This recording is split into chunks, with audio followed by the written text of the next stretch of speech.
Movies can have a lasting impression on you and bring back great memories. Certain images you will always remember. Things that have been with me all my life and keep getting added to with every movie I see. I will turn this place into the fucking Wild Bunch if I think that you are fucking with me. E.T. phone home. This is the end of your rotten life, you motherfucking dope pusher! You gotta be fucking kidding. Welcome to My Cellular Heart Podcast, Season 4, Episode 164. This is a podcast where we take two films that live in our head and heart and bring them together over two episodes by one topic or theme. I'm your host, Phillip Duke, and I'm here with... his cousin Chip. Hello, everybody. Dun, dun, dun, dun, dun. Something like that. Some entertainment tonight. Dun, dun, dun, dun, dun, dun, dun, dun, I was hearing more Muppet music. Dun, dun, dun, dun, dun, dun, dun. Yeah. It's time to get it right. It's time to get things started on Muppet Show tonight. You couldn't do that without finishing it. Yeah. Yep. So Phenomena. So I said that's right. Phenomena. So I sent you this YouTube short that I ran into last night. This is The Power of Movies. I don't know what it is. Mm-hmm. It's very weird. But there's this YouTube short I'll share on Facebook and I'll try to share it on Instagram. It's a little baby sitting in the living room watching The Bodyguard, and The Bodyguard's playing, and it's a part where she's singing I Will Always Love You, and it's getting to the crescendo, and the camera's focused on the baby, and all of a sudden it says and when it does that, the baby's just tears and like in this emotional like Chip and I way, like I'm a real baby when I watch movies. I did that today or the other day. You just have to say E.T. and he's like exactly. Not quite that bad, but you put on E.T. and I'll be crying. But it's the thing of but I was watching like the other day, the Goldbergs came out now with season 10 or 9 or whatever it was. Jeez. And I'm like, oh my God, they're still going? Like he's already graduated and doesn't he have kids or something already? and he's moving to college, but now this whole thing is him waiting to go to college now. So it's still in the house. They killed off the dad because his dad died in real life. The dad is now dead, so Jeff Garland's not on the show. So there was some things about father, and there was a thing in there. This is just, we'll get back to the Bodyguard thing. So his brother, who's into sports, they had to share a room, and he wants to watch Field of Dreams because it's around that time Field of Dreams came out, and Adam is like, no, like this is boring. I'm not into sports. Kevin Costner is just whatever. It's stupid. So he decides to play a prank on his brother and say, if you build it, he will come, and make his brother just be out of the room. So he tells him that. The brother goes out in the backyard to make a baseball diamond and gets the JTP to help out. And all of a sudden, Adam tells them, like, hey, I did a wrong thing. This is all a joke that I did with them. And they're like, wait a minute. Your dad just died, and your joke to your brother is if you build it, he will come, meaning his dead dad. He thinks he's going to play catch with his dead dad. And he's like, oh, is that what the movie's about? Like, he has no idea. So he's like, oh, my God. And so then he had to, and while he's explaining that to them, his brother walks in. His brother's like, oh, great. Good joke, Adam. And he walks out. And so you're like, holy shit. Like, but there were things in that had me choked up like it does with Goldbergs. And I'm like, bleh, and I'm getting almost like, you know, I feel a lump in my throat or whatever.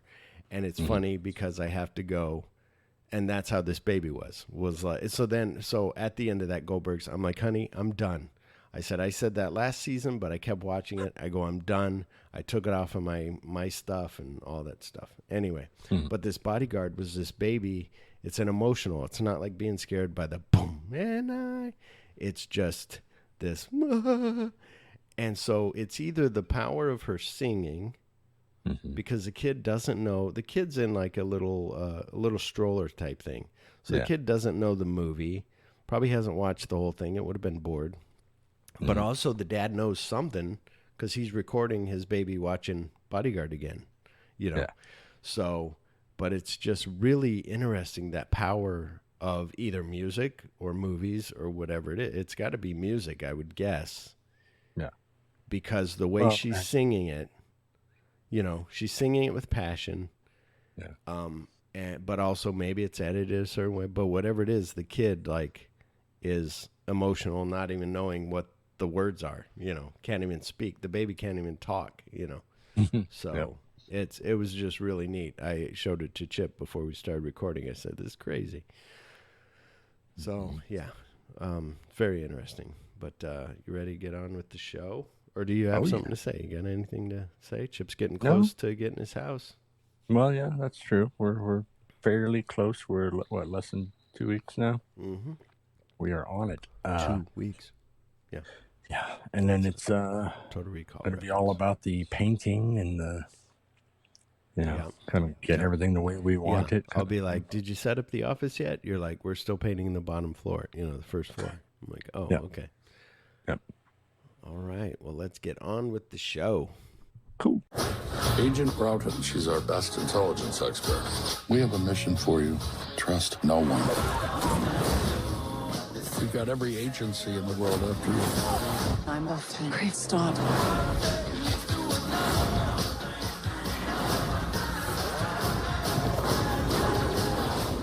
You need a break?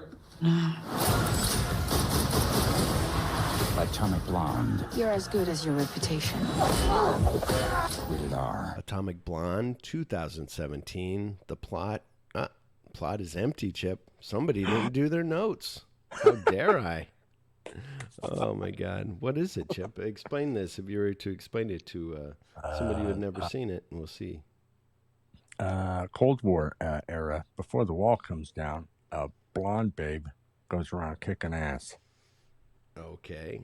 You were close. An undercover MI6 agent is sent to Berlin during the Cold War to investigate the murder of a fellow agent and recover a missing list of double agents. So now I get where the microfiche. It's one of those where it doesn't. It's one of those MacGuffins. It doesn't really matter, but that's the plot of the thing. But what's interesting with this movie, I love this movie. The more I watch, the more it's a little confusing. Where you're like, what's going on? Who's on what side? It's good in that way, where you're like, they zoom in on Toby. What's his name? And you're like, is he the double agent? Is he the guy? And then later at the end, you're like, oh, I get it now. But also, we have a walkthrough, and it'll explain everything. So hopefully you weren't lost in this movie, Chip, is what I'm saying. It was a good lost. Okay, good. Yeah, because you were like, oh, that was a good fight. Mm-hmm. Stars Charlize Theron as Lorraine Broughton. So to prepare for the role, Theron worked with 8 personal trainers who basically made her puke every single day, quote unquote. During the process, Theron cracked her teeth from clenching her jaw and had to get them fixed in surgery. She also bruised a rib during her training. As Theron's training for the movie overlapped with Keanu Reeves' training for John Wick Chapter 2, the two developed a competitive relationship which included sparring together. So that's cool. Stars James McAvoy as David Percival, John Goodman as Emmett Kurtzfeld, Till Schweiger as the watchmaker. So Till Schweiger, I'm like, oh, that's the fucking, when it's like, fuck, I knew his name and now, but anyway, he's in Inglourious Bastards. He's the German that they break out of the cell because he started beating up Nazis, and they were like, you're our kind of guy. God damn it. He has a name, and I can't even, his name in that movie is really cool because it's like Stigler or something. Stiglitz. Hugo Stiglitz. That's his name. There you go. Thank you. All right. John Goodman. I said that. Till Schweiger. I said that. Eddie Marson as Spyglass. So I liked Eddie Marson ever since the Guy Ritchie movies. Like Guy Ritchie puts him in movies. Like he was in the Sherlock Holmes movies. He was the guy that was always going to Sherlock like, I need your help. He was in Snatch and all those. And then he was in the newest one that I want you to see, Wrath of Man, which was very awesome. Sophia Boutella as Delphine LaSalle. So you know her? Do you know her? She was from The Mummy. It looked very familiar. And she's from Star Trek 3, the newest Star Trek 3. What was the name of that one? Not Into Darkness, the second. Anyway, it was the one. She was the alien that lived on the planet that ended up helping them. Oh, okay. She's originally a dancer. That's why she can move the way she moves, because she's. Yeah. That's why they got her for the mummy. Like, she's got this awesome way to move her body. Sweet. And Toby Jones as Eric Gray. So it was originally hoped that David Bowie would play a part in the film, although he turned down the offer shortly before his death. So that would have been weird, seeing David Bowie and then hearing a David Bowie song and being like, wait a minute. Yeah. Written by Kurt Johnstad. An adaptation of the graphic novel The Coldest City was announced in May 2015. So I looked up this Coldest City, and I thought it would be like colors, like neon, like it was in the... No, it's a black and white comic. I'm like, holy shit.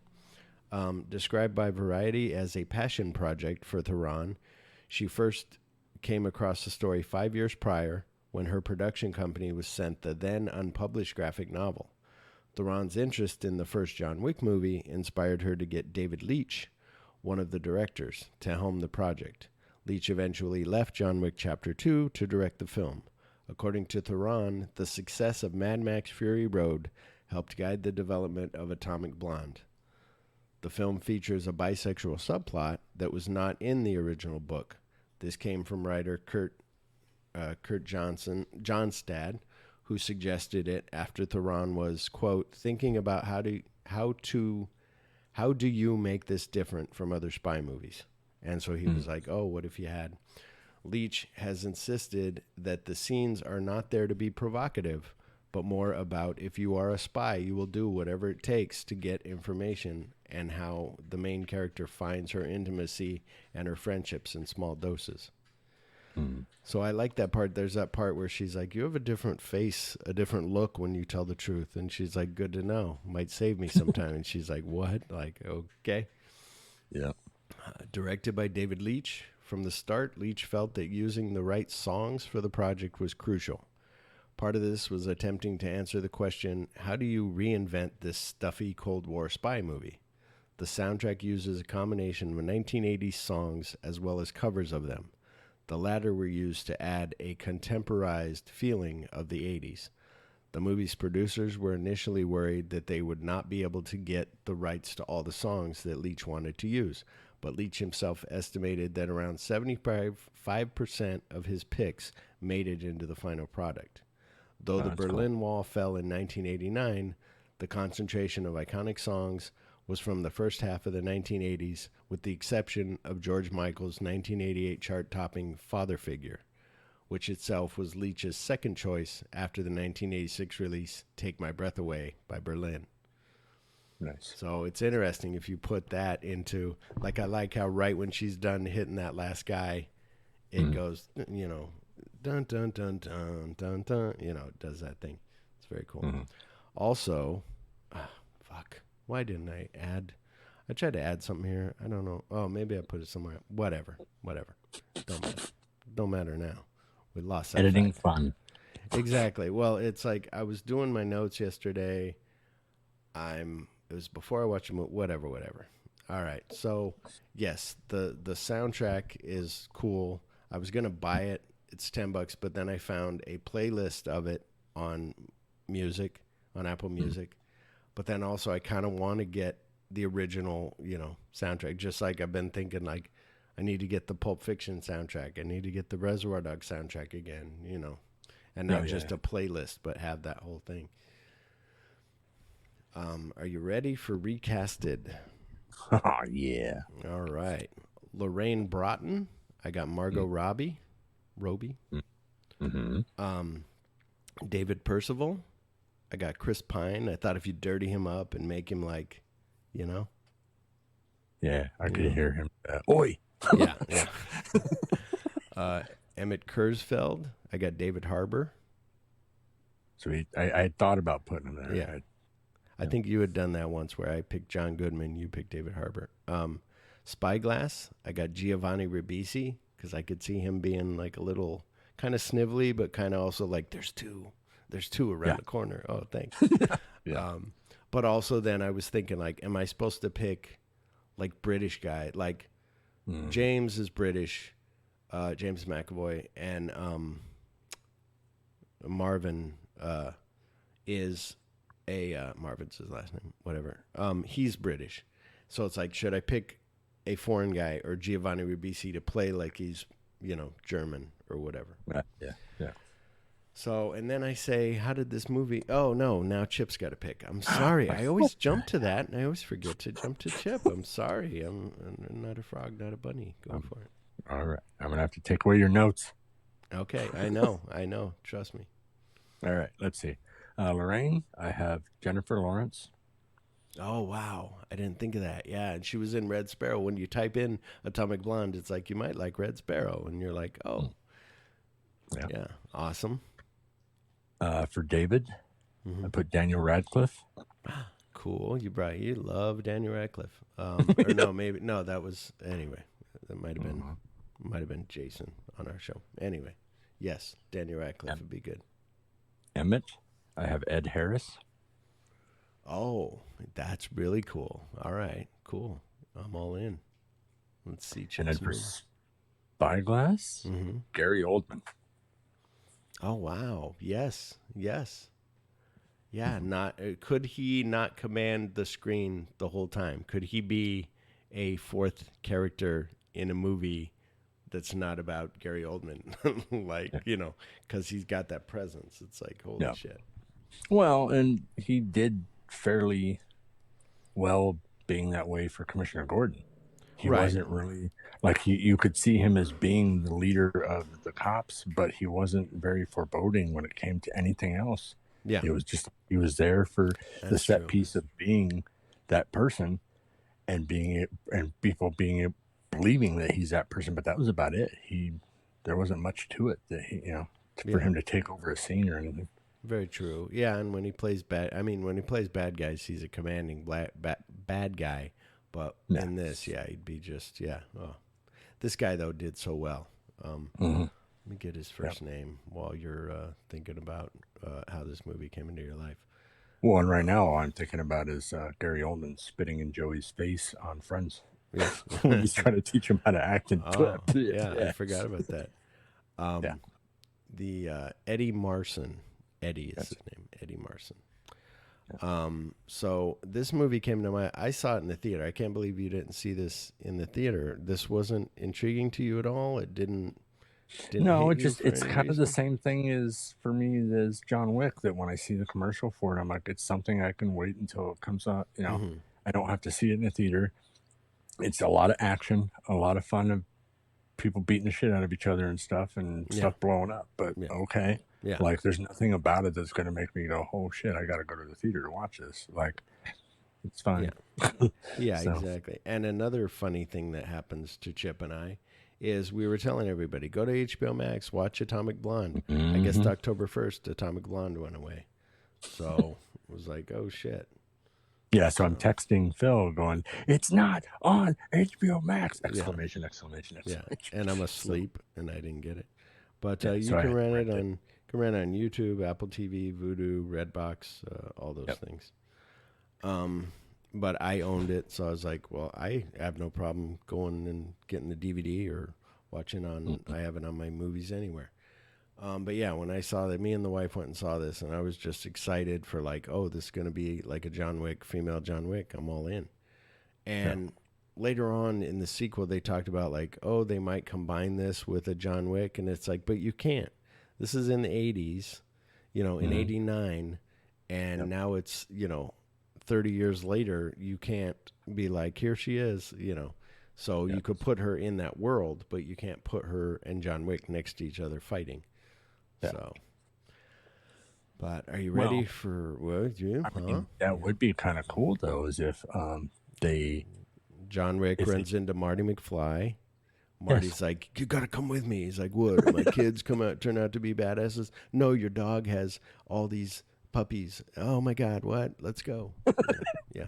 Wait, but the dog, what? Yeah. No, and that's what I'm wondering, though. That would be cool is if they did like a young version of John Wick. Right. Like if they had somebody playing that young version of him and you see a version of him way back where he meets her and they just do this crossover and be like, what the hell? Yeah. I was thinking, and then do cool. like the, kind of do that time skip thing where he's like remembering all this. Oh yeah, and then all of a sudden he comes back to old him and he's dealing with shit, and all of a sudden she's there, Yeah. like off in the distance or whatever. She's all old and super old and shit. He's like, what the fuck? Well, yeah, you could almost do it like this movie where he's giving an interview with somebody and he's saying like, then this happened. So yeah, way cool. You ready for listener opinions? Let's do it. Well, you gotta have an opinion. Well, opinions are like assholes. Everybody has one. I hated this movie. Yeah, well, that's just like your opinion, man. I like it! Opinions vary. Royal 1200 Electric wrote, quote, smile emoji, love Atomic Blonde, great soundtrack. That was under when I said what 2 movies we're doing. Then she wrote under, what do you think about this movie? And then she said, love this movie. The setting is great, cast, stunts, and soundtrack. So if you haven't got that, everybody, the soundtrack is kicking. My little multiverse wrote, quote, 2 hard eye emojis, unquote. So that was like, I love it. Perfect. Yeah. So let's discuss this movie. Okay, let's do it. In November 1989, days prior to the collapse of the Berlin Wall, MI6 agent James Gascoigne is shot and killed by KGB agent Yuri Bakhtin, who steals the list, a microfilm document concealed in Gascoigne's, sorry, I can't pronounce that right, wristwatch containing the names of every intelligence agent on both sides active in Berlin. Didn't this guy look like Robert Pattinson? When you see his picture, you're like, is that Robert Pattinson? Like, yeah. Every time she looks at the picture, I'm thinking, is that Rob? But it wasn't. 10 days later, Lorraine Broughton, a top-level MI6 spy, is brought in to be debriefed by MI6 executive Eric Gray and CIA agent Emmett Kurzfeld about her just-finished mission to Berlin. So did you get that this was 10 days later? When she's in the ice, that's after her fucking fight in the stairwell in the apartment. Like, that's after that whole thing. Then she shows up there. And so it's like, oh, that's how she got all fucked up. Like, okay. Yep. The plot jumps between the debriefing room and flashbacks to Lorraine's time in Berlin, just like Chip and I's Atomic Blonde 2 would do with John Wick. That's what it would be called, W/John Wick.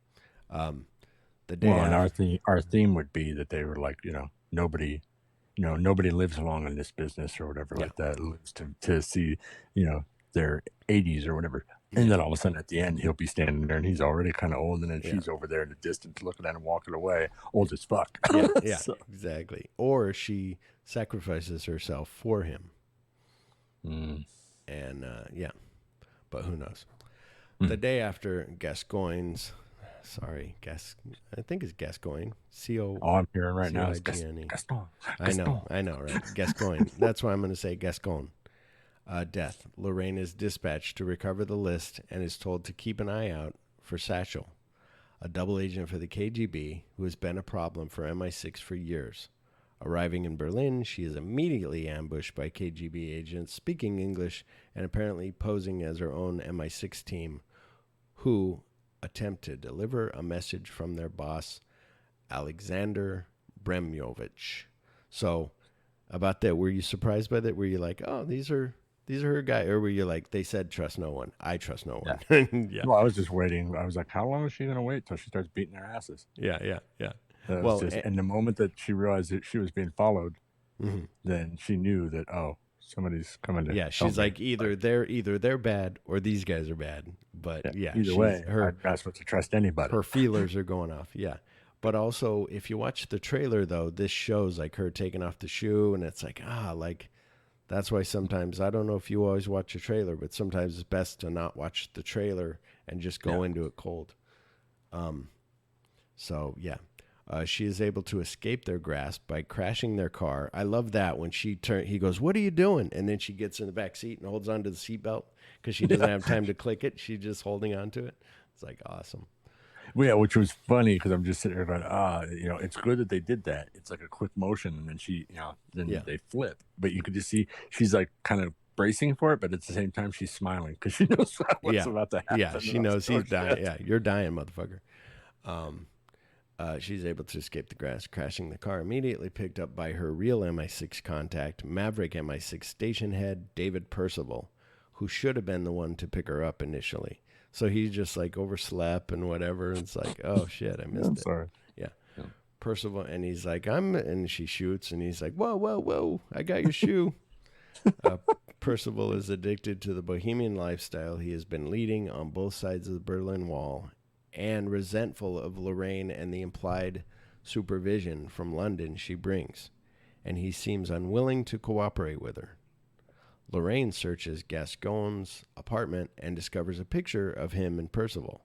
And that's where he's like, oh, did I say I never met him? Oh, I didn't mean, And then later when she's like, you said, and he's like, I lied. Sorry. Yeah. It's like, Jesus. In the debriefing, she tells Gray and Kurzfeld Percival had previously denied knowing Gascon, and she suspects Percival was behind the West Berlin police ambushing her while she searched Gascon's apartment. So that was a cool part too, where she's up there and they're like, it's already gone through. What are you doing? And she's like, no, I'm looking for something. And then she hears them pull up and she's like grabbing that hose. She's like, okay, I'm ready. And then that whole fucking fight. And you're like, oh, so awesome. And hitting the just love the brutality of it. But at the same time, like camera work, like going throughout the whole fight, it's back and forth kind of a thing. I was just like, damn, that's crazy. Yeah, it will with that one that I just talked about, with the one down the stairwell, and that's all one shot, but not one shot. It's cut, but you can't even tell. Like it just seamlessly moves. Like the camera work is awesome. It looks awesome.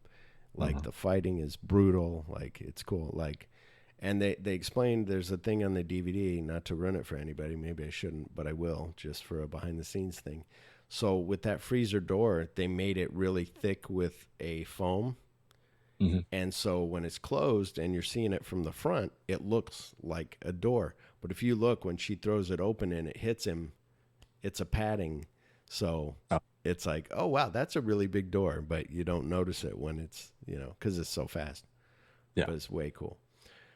And those stunt guys, like, I'm thinking these stunt guys are just like, and they're all like, they're kind of like the guys that they get for Jackie Chan movies. These big fucking burly guys that look like fucking Eastern Bloc dudes, and they're just stunt guys.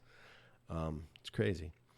When Lorraine visits a restaurant mentioned by the KGB agents, she encounters Bremyevich, but is saved by Delphine LaSalle, a novice French agent. So you can see, you can't really tell, but you can kind of tell. I don't remember this time. I remember the first time I was like, she's going to fucking kill this guy. She's ready to make a move. And it like zooms in on her eyes. Like you see her eyes looking at him and you're thinking she's going to stab this guy with her fucking glass of Stoli. And then all of a sudden Delphine is like, excuse me. Like, I'm sorry. I just went like, we haven't seen each other. Can you leave? And you're like, oh, and then she's like, be careful. And she kind of tells her some stuff. Although she's hesitant at first. Although Lorraine is initially suspicious of LaSalle, they eventually enter into a sexual relationship after a passionate kiss in a nightclub where LaSalle tells Lorraine that she knows who she is and why she's in Berlin and suggests that they should work together. So that part's cool, too, where they go in the bathroom or in the hallway and they're making out and she reaches behind her and pulls that gun out and she's like, why do you have a fucking gun? And she's like, because I'm here to help you. Like, what the fuck? I'm a good guy. At the same time, though, I'd be sitting there going, we're in fucking Berlin. Mm-hmm. Why do you think I have a gun? Mm-hmm. Like, hello? Yeah, exactly. I'm a woman in Berlin and there's all these fucktards around me trying to, Yeah, exactly. Well, and that's something. That's something that I read before this. I was reading, I don't know if it's because I was looking up Atomic Blonde stuff or because it was a recent article that came out, but it's probably a recent article because her new fantasy thing's coming out, like storybook thing. But she said that there were a lot of times where there was one movie where a guy just kept making her change outfits to be a sexy outfit and like kept being like, and finally it was like, no, it's like, she's like, just to be provocative. And it's like, no. And that's where it's good in this movie where, she produced it. So she wasn't forced to get naked in an ice tub and stand in front of a mirror naked Like that was her. Like that's, her making that choice. So way cool. Well, and even with that, like it was cool decisions that were made as far as like her standing in front of a mirror or whatever, if they were focusing on what was in her hand, what she's looking at, that they weren't actually focusing on her breast that's in the mirror. Like, like when she goes under the tub, because trust me, I tried. When she goes under the ice, it's focused on her face, and kind of in the blurry background, you see her breast. But yeah, it's just done real well. The work is great, as you and I know. We saw Deadpool 2, we saw Bullet Train. Like he's a good visual storyteller, good director. Percival, having tailed Lorraine, surveils a watchmaker she visited. He spots Bogdan entering the same shop. Bogdan tells the watchmaker he has a watch full of secrets he will sell to the highest bidder. Kurzfeld meets with Lorraine in Berlin, handing her a newspaper containing a number which, when called, informs her Satchel has been compromised. So that part's cool, too, where he's just like, he says something to her, and she's like, I don't know what you mean. And he hits her with the paper, and he's like, you know exactly what the fuck I mean. And she's like, okay, I was trying to play you, but you didn't work. Yeah. And then she calls that number, so that's cool. Percival lures Bogdan to an alley. So he's like, really? This spy shit? You think you're... And he just stabs him with a fucking screwdriver right in the forehead. You're like, holy shit. Yep. That was awesome. I love that because it was just so quick. Like he just turns like screams and just bam, exactly. Right in the head. Boom, he falls over. Yeah, you're like thinking there's going to be another one of these John Wick fights, and it's not. And you're like, oh, okay. Kills him and takes a wristwatch from which he discovers who Satchel is. Lorraine, who does not know Percival, has the list. Does not know Percival has the list. Sorry, then there's a comma. Finds out that the Stasi officer codenamed Spyglass, who gave the list to Gascon, also memorized the names on it.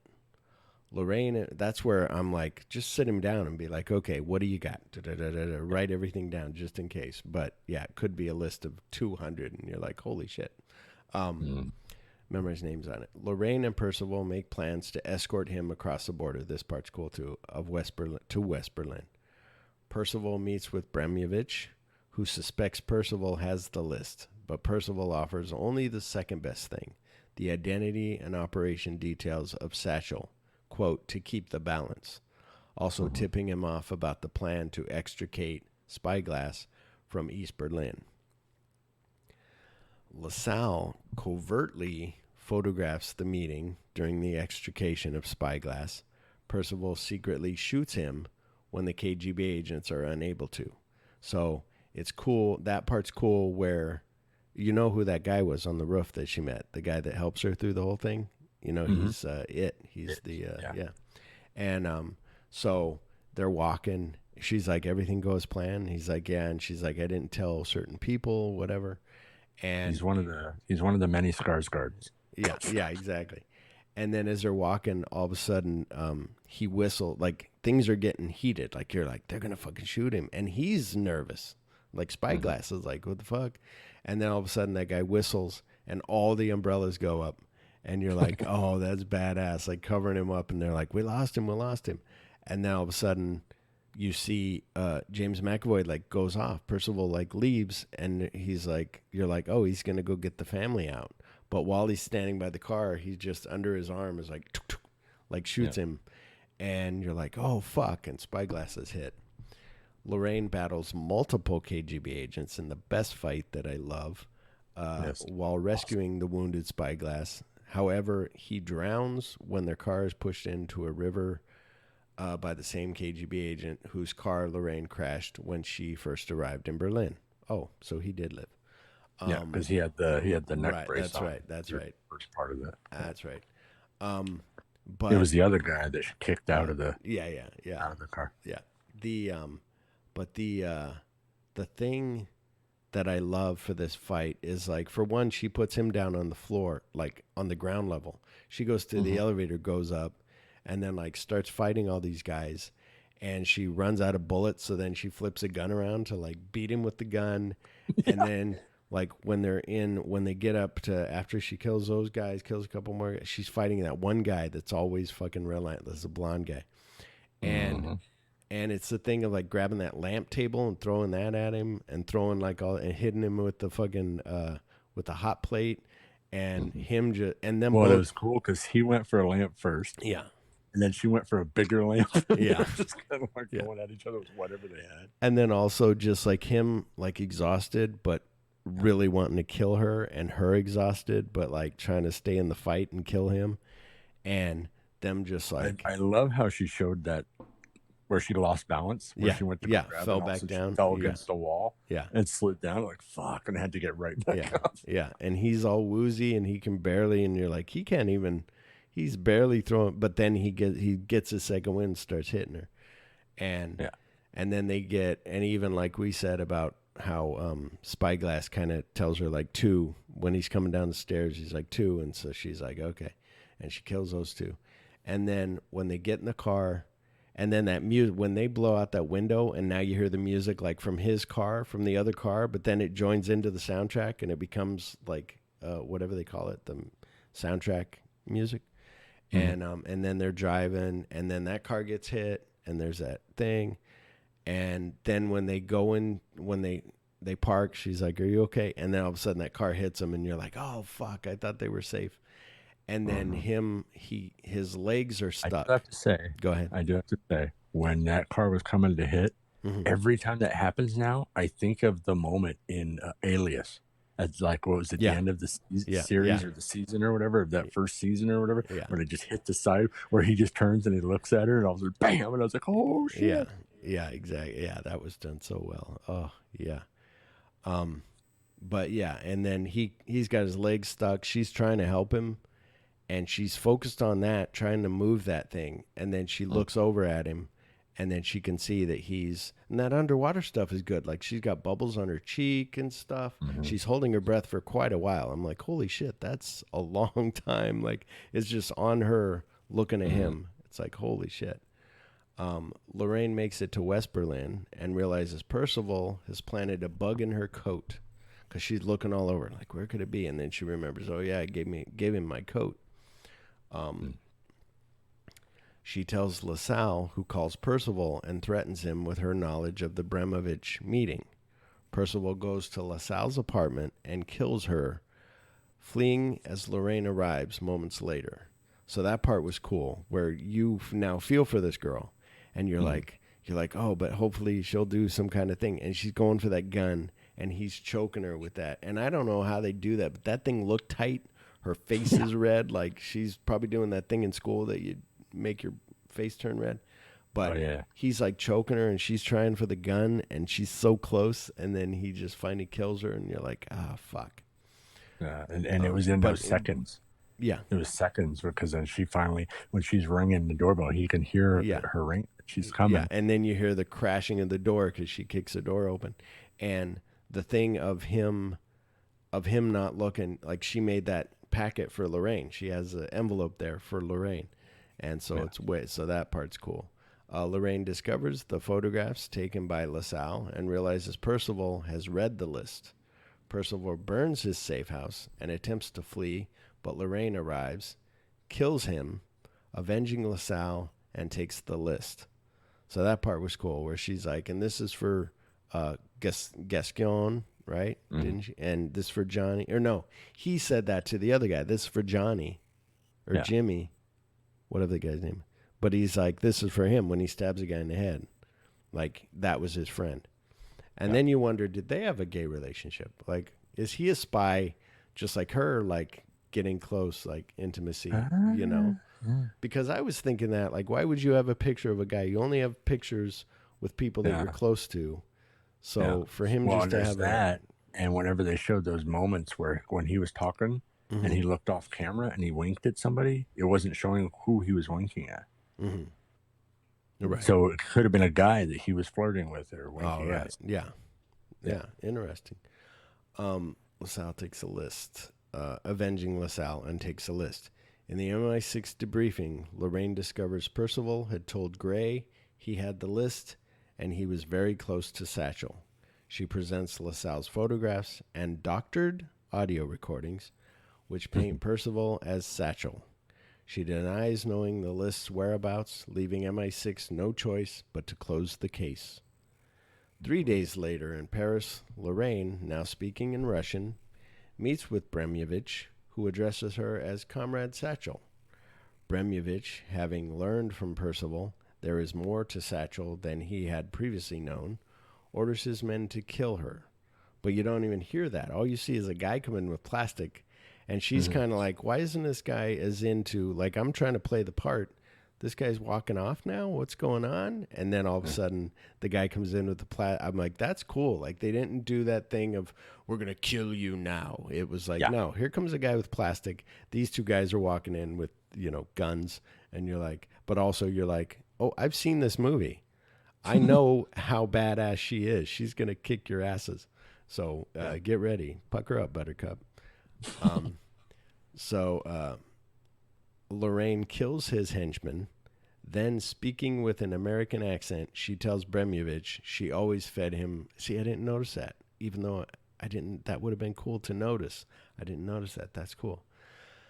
Speaking with an American accent, she tells Bremyevich she always fed him misinformation to manipulate the KGB.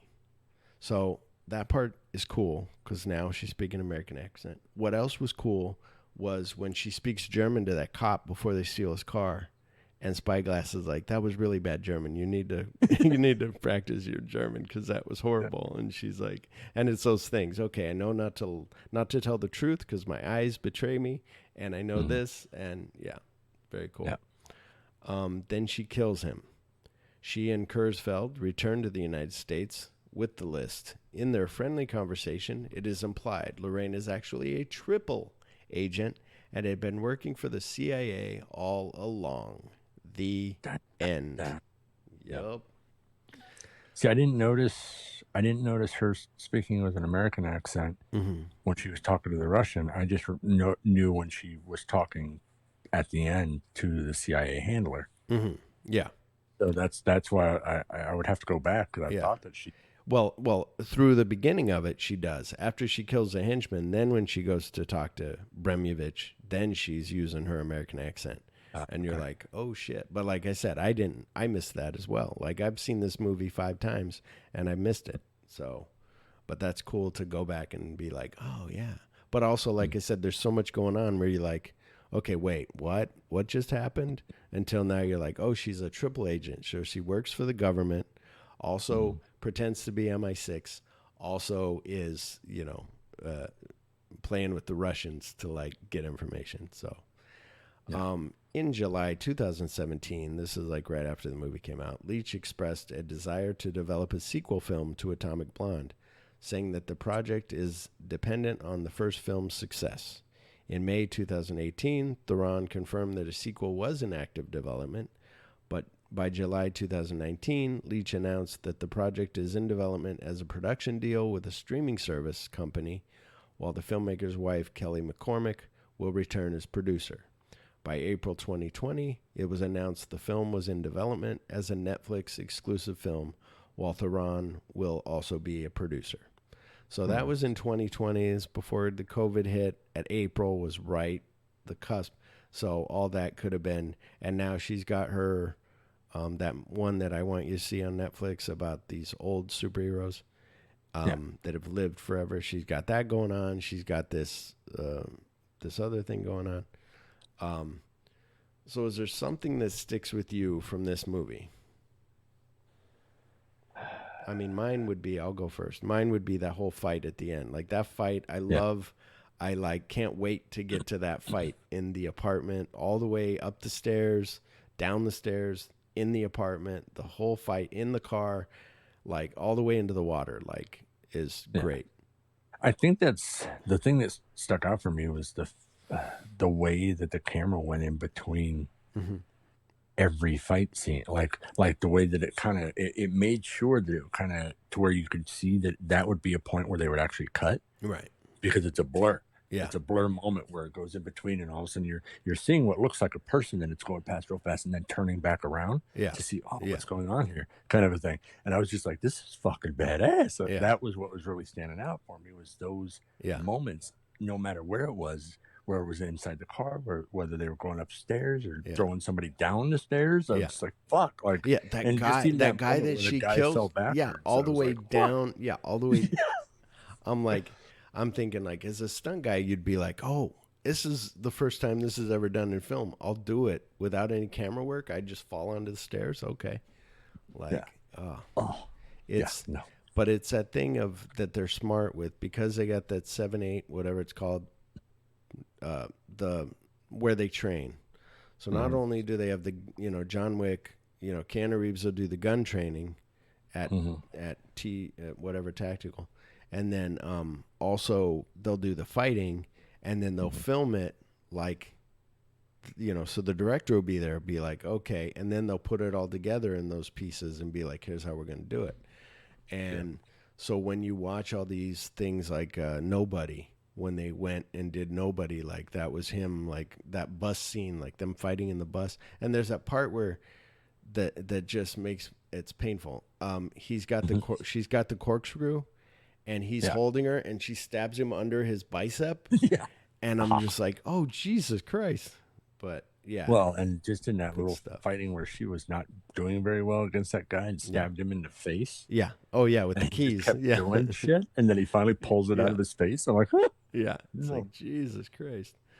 Reviews, Rotten Tomatoes, critical consensus reads, quote, Atomic Blonde gets enough mileage out of its stylish action sequence and ever-magnetic star to make up for a narrative that's somewhat less hard-hitting than its protagonist, unquote. So I would say, the narrative, I mean, but like you said, it's one of those, do you know what John Wick 1 was about? Well, they stole his car. What was John Wick 2 about? They're still after him. He's supposed to kill somebody, and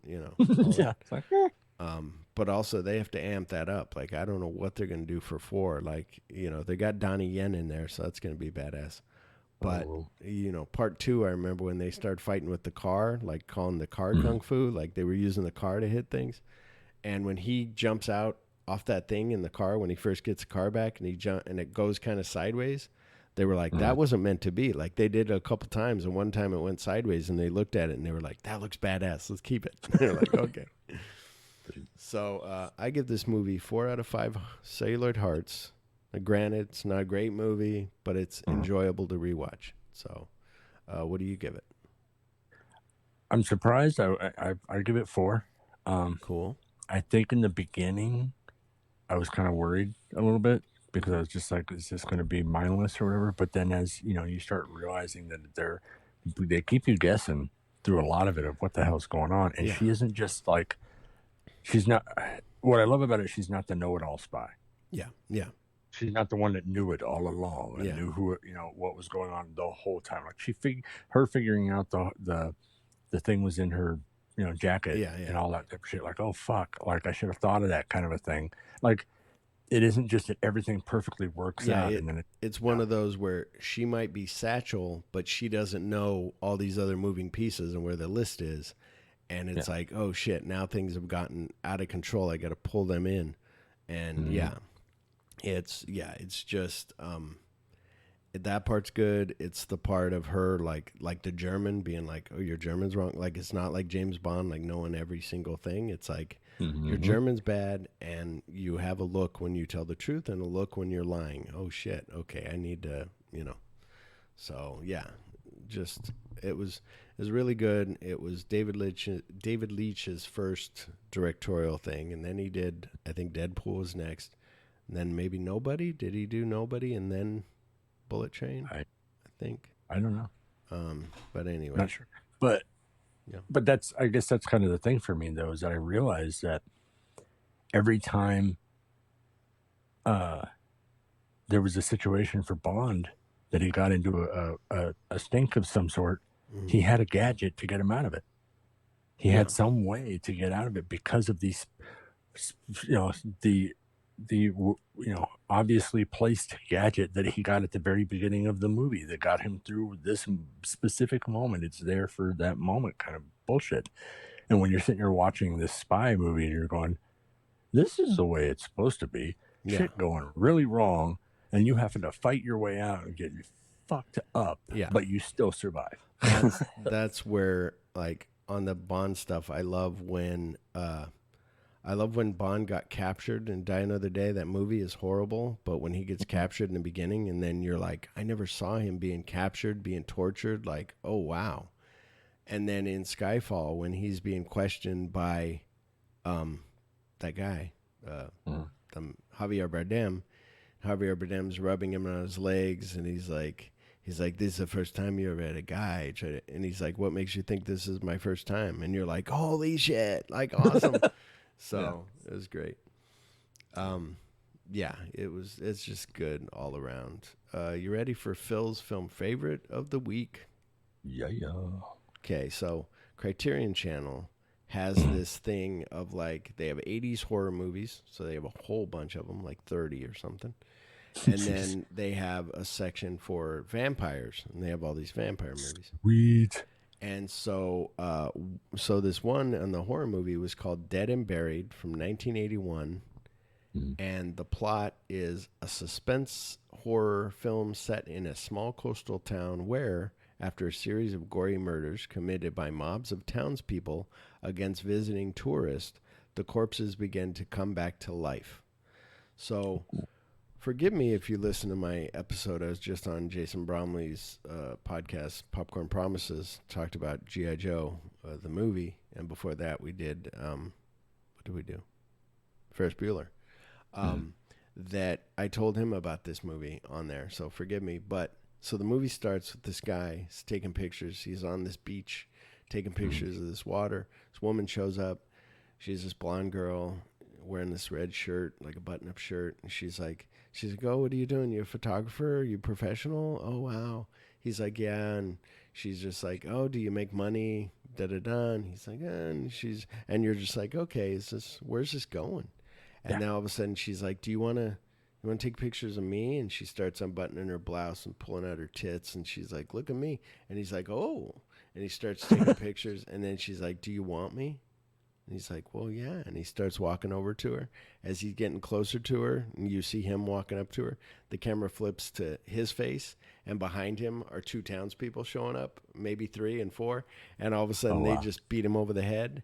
And he's like, and then they lash him to this big pole that's in the sand, and they wrap a fishnet around him, and and then one of the guys pours gasoline on him, and then they light him on fire, and they take pictures right as they pour the gas on him. They take pictures and then light him on fire, and he's fucking screaming, and the special effects are great. They're done by Stan Winston. This was like one of his first things, and I was just like, holy shit. I thought I was following this guy. Like, wait a minute. That guy's dead now. Okay, what's going on? And then the cops have to investigate. Who is this guy?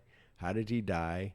Where do you know him from? And then the girl from Flash Gordon, Melody Anderson, is like, oh, that's an old friend of mine. Oh, how do you know him?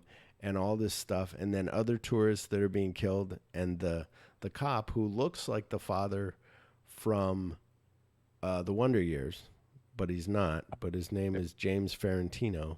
That's not the father from Wonder Years, right? But James Ferrantino, he's like a big actor. I don't think he was, because I think I looked it up. But now you got me questioned. But anyway, he's a cop, and he has to go investigate everything. So it's way cool, because he's just... it's just cool, because it's one of those mysteries. And then at the end, it's like really weird, and they're almost like zombies, but not. Like, it's weird.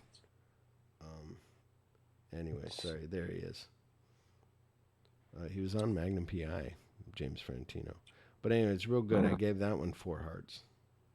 No, here he is. The father from Wonder Years' name was Dan Laria. Okay, but this guy looks like him. Here, let me send you a picture of James Ferrantino. But anyway, it was really cool. It was one of those.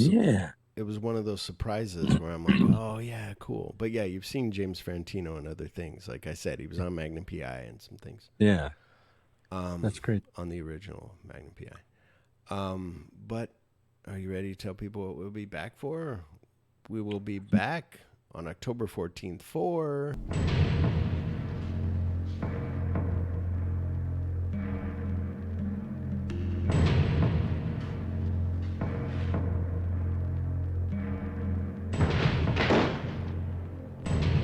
are here today to bear witness to the execution of Horace Pinker, whose unspeakable atrocities have horrified the people of this great state. He stands convicted of 52 counts of aggravated assault, 23 counts of armed robbery, and 37 counts of murder in the first degree. Prisoner, have any final words? Yeah. No more Mr. Nice Guy. I don't think he's dead. Contact. He's among you.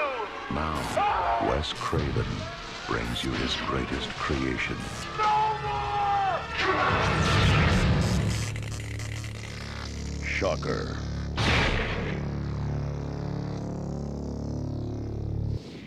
That's right. From 1989, it's Shocker. So I was like, Chip, what kind of Halloween movies should we do? And Chip was like, well, explain why we're doing Shocker, Chip, instead of me explaining for you. Back in the day when it came to horror movies, I hated them.